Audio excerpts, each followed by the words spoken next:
In this video I will guide you through the storyline of the first ever Tomb Raider video game, so beware of the spoilers. Also, subscribe the channel if you don't want to miss more videos like this one. First ever Tomb Raider was released in '96, the main character, Lara Croft.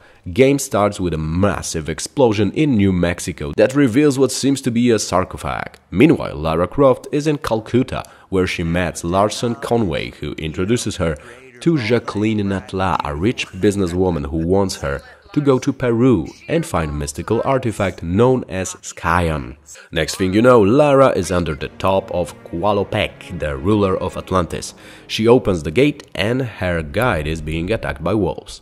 Lara shoots the bastards with 2 guns, but from this point she is on her own since the wolves killed her companion.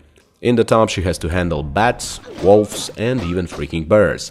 After taking a swim and avoiding few hatches, Lara finds a way to what seems like a jungle, where she is attacked by raptors and T-Rex.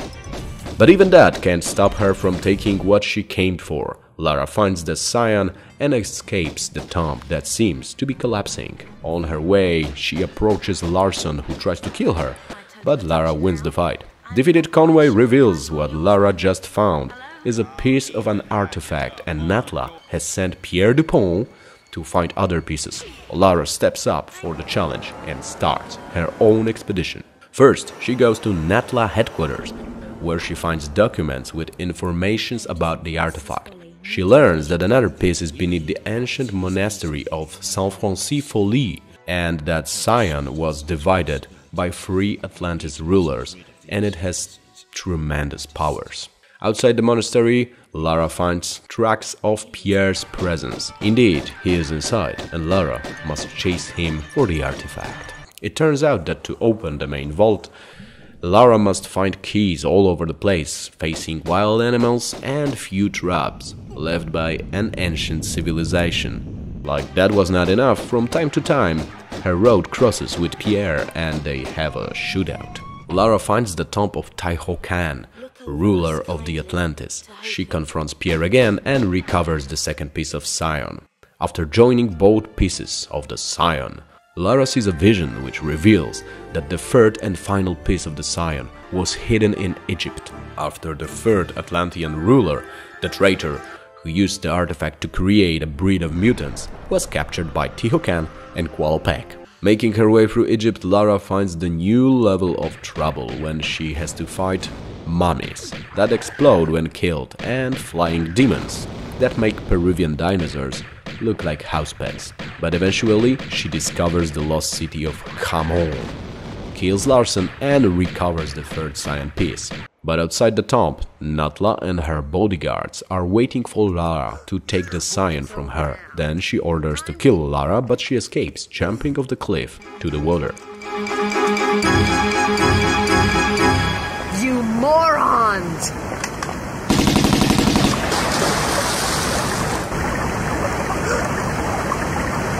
She goes after her with a motorbike, chasing Natla's boat, and make a good old-fashioned action jump and climbs on boat unnoticed. Now she just has to hide and wait until they arrive at the destination, the volcanic island. Chill. I'm going back inside. You coming? It looks like Natla has some kind of a secret base here. Lara has to avoid the hot lava and Natla's boys, but that's the easy part because she tends to hire a total losers. Like this redneck who tries to skate with an Uzi. What kind of career are you trying to achieve here? Grow up, get a real job. Soon it turns out that the island hides a golden Atlantean pyramid. It is filled with demons, mutants, or whatever these things are. When Lara gets through this weird place that looks like a devil's intestine, she finds the Scion and has a vision that reveals that Natla is actually the Atlantis traitor who was punished. Now Natla is awakened back and she attempts to restore her former power with an army of mutants. As Lara is about to destroy the Scion, Natla tackles her off the chamber, but Lara grabs the edge while she falls down the abyss.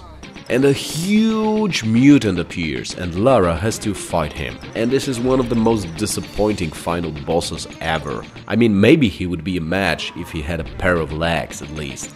Lara shoots the cyan and the pyramid is starting to collapse. As Lara is looking for a way out, Natla appears once again, and this time with bat wings. Well, at least it's not a skateboard, but still, her fireball are no match against heavy Uzi fire. Lara escapes, pyramid explodes, and the world has been saved. That was the storyline of the first ever Tomb Raider game. If you have nostalgia for the game, share it in the comments section and subscribe the channel if you don't want to miss the next part. Also in the comments you can give me hints about the next games you would like to be explained by yours truly.